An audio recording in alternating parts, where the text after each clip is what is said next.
Hey guys, it's Nicole and welcome back to my channel. Today we're kicking off my repotting with three of my more difficult orchids to repot. We have one that's really root bound, another one that's growing outside of the pot, and this very complex Catalia hybrid that has a growth coming out on the side. I decided to start with more of my challenging orchids to get them out of the way, and then I can get to the easier ones and I won't be burnt out by the time I am towards the end. So I'm going to be repotting these into larger pots. I'm going to be using these T4U 6-inch self-watering pots. These have a watering indicator. It has a little tray on the bottom, but no drainage holes, which is a bad design. So what I'm going to do is I'm going to put a hole at the bottom of the pot, sort of like a semi-hydro setup, so that I'm able to flush these orchids.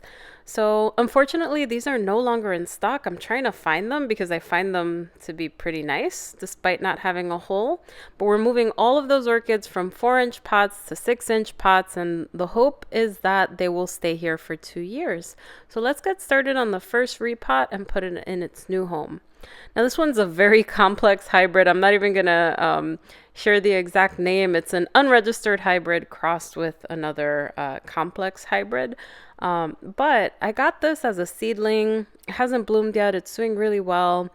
I'm gonna take it out of this pot, which is covered in algae.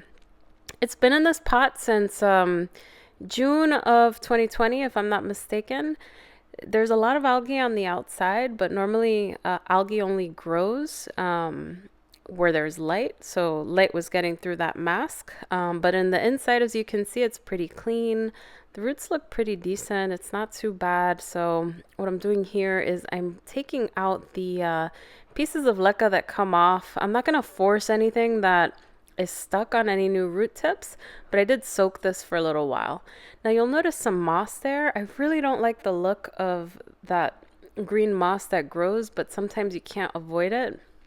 But I'm pulling it out just because I really don't like to see it grow on the top of my orchids. So it's sort of like growing like a bed right there by the rhizome. Anyhow, this one is easier than I expected. It didn't have as many roots as I thought it would. It's still a pretty decent root system, but it's not like that yellowbird orchid that I repotted a couple of weeks ago. So I'm just freeing the leca. I pretty much just want to get rid of that water wick that I have in there that pulled up the water from the reservoir. And I'm just going to clear it out. Again, I'm not trying to get rid of every single piece of leca. I'm just trying to loosen up that root ball and take off that water wick. And this is so that it can grow nicely into its new container.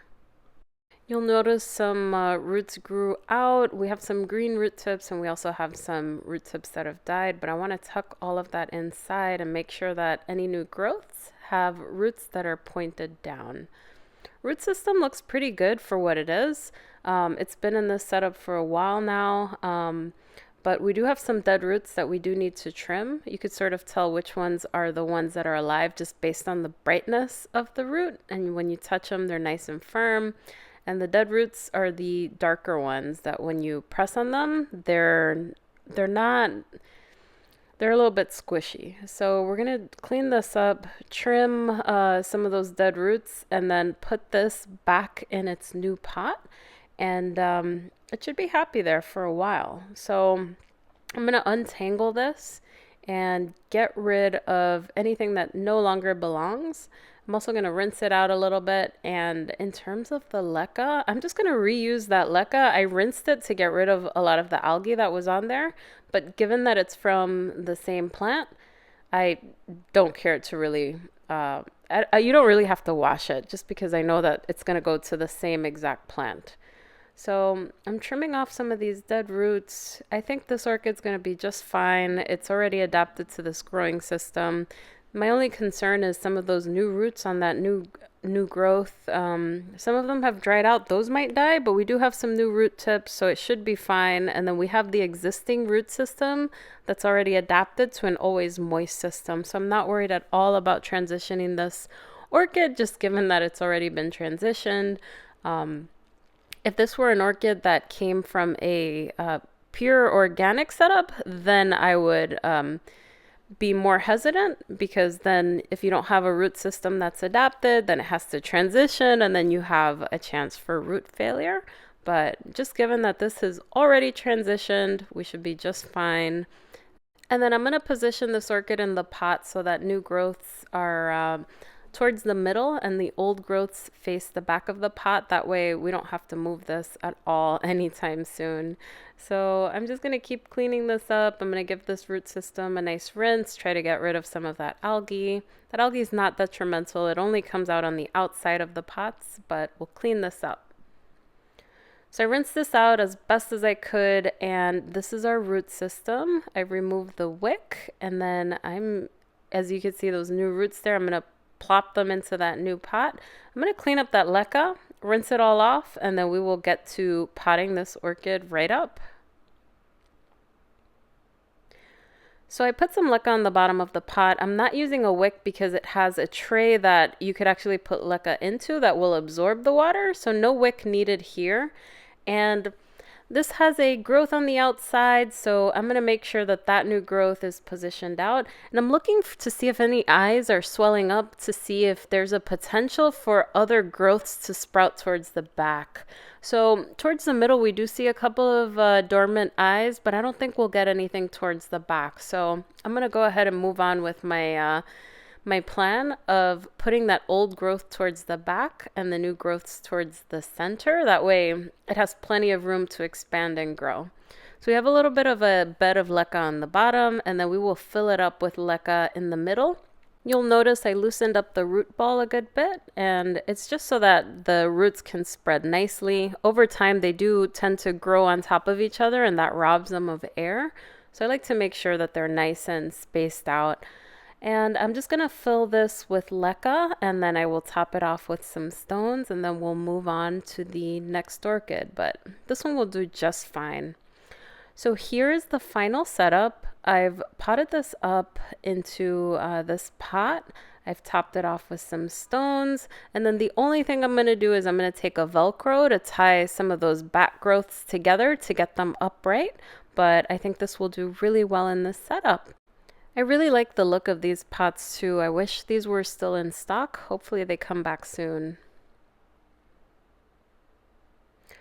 Alrighty, we've got 2 more orchids to go, my Catalia Clayciana and my Cerulea compact Catalia.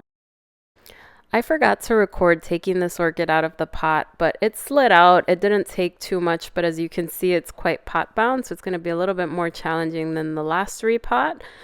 This is a Brazilian Cerulea orchid. This is Catalia Floralia Azul crossed with Catalia Pumila Dona Rosina. This is a really pretty one. It's grown really vigorously. I got this from Gold Country Orchids, and I soaked this for a little while. The leca is actually coming out quite easily, and as I do more repots, I'm quite ruthless with getting everything out. I'm not trying to do damage. I just want to get through the repots, so I'm freeing things up very quickly. So after about 15 minutes, I was able to free the root ball. I'm getting much better at it. A lot of it is making sure that it's soaked nicely.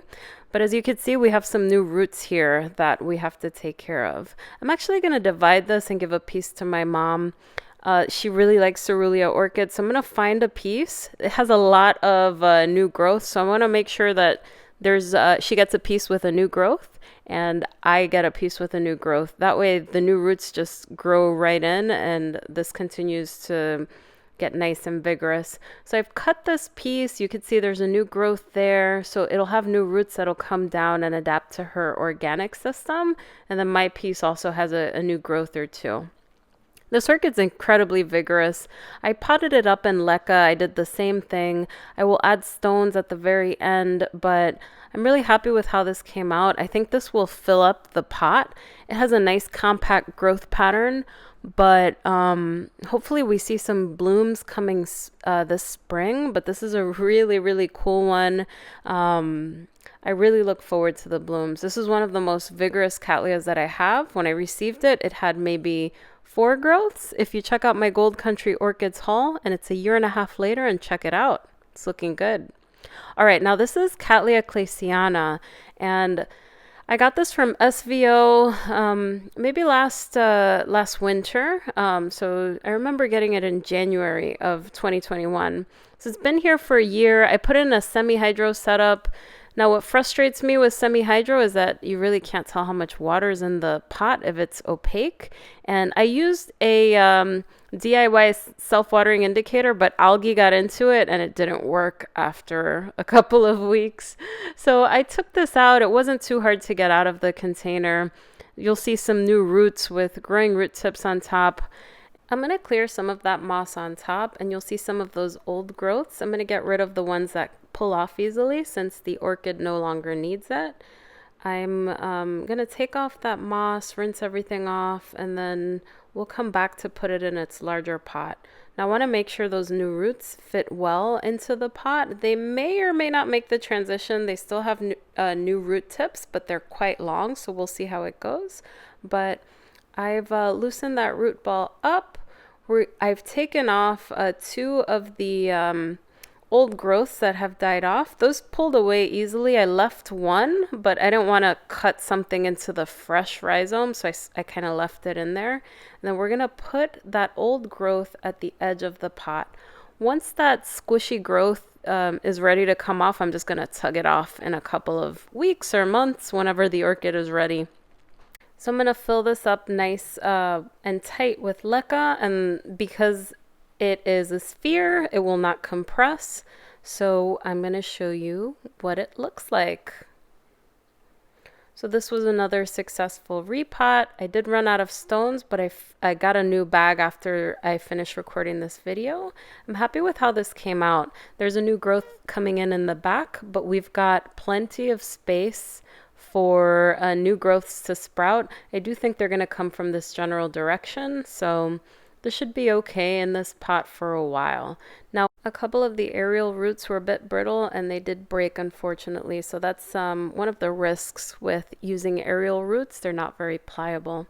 This is a division that I cut out for my mom. It has 2 new growths, so it'll adapt very well. And here's both of them, so I'm very happy with how this came out. I wanted to start with some of the orchids that are a little bit tougher to repot initially. That way the rest of my orchids are a little bit easier as I'm getting through them.